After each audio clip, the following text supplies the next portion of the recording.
কীভাবে আপনি আপনার রিলসের মিউজিক কপিরাইট চেক করবেন, এই জন্য আমরা চলে যাবো ফেসবুকে যাওয়ার পর আমরা এখান থেকে পেজের আইকন অপশনে চলে যাবো। আইকন অপশনে যাওয়ার পর আমরা এখান থেকে মোর অপশন থেকে রিলস অপশনটা সিলেক্ট করে দেবো। মোর অপশন থেকে আমরা এখানে রিলস অপশনটা সিলেক্ট করে দেবো। দেওয়ার পর আমরা এখানে দেখেন 3টা অপশন দেখতে পাচ্ছেন, সেভ, লাইক আর এসে নেটস রিভিউ।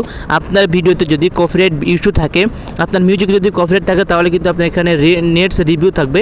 তো আমাদের এখানে এই ভিডিওটাতে কিন্তু কপিরাইট মিউজিক আছে, তো আমরা এখানে এই ভিডিওটা সিলেক্ট করে দিব। ভিডিওটা সিলেক্ট করে দেওয়ার পর আমরা এখানে ভিডিওর নিচে ত্রিকোণ আইকন দেখতে পাবেন। ত্রিকোণ আইকনে দেওয়ার পর আমরা এখানে অনেক অপশন দেখতে পাবো।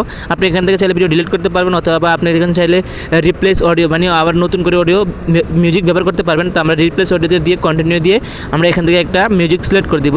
মিউজিক সিলেক্ট করে দিয়ে আপলোড করে দিব, তাহলে কিন্তু আমাদের কাজ শেষ, আমাদের ভিডিওটা কিন্তু আপলোড হয়ে যাবে। আর এইভাবে কিন্তু আপনি আপনার যতগুলো মিউজিক আছে, যে কপিরাইট মিউজিক আছে, আপনি কিন্তু চাইলে সবগুলো কপিরাইট মিউজিক কিন্তু রিমুভ করে নিতে পারবেন। ভিডিওটা ভালো লাগলে অবশ্যই একটা শেয়ার করে দিবেন। আমাদের চ্যানেলটাকে সাবস্ক্রাইব করে রাখবেন।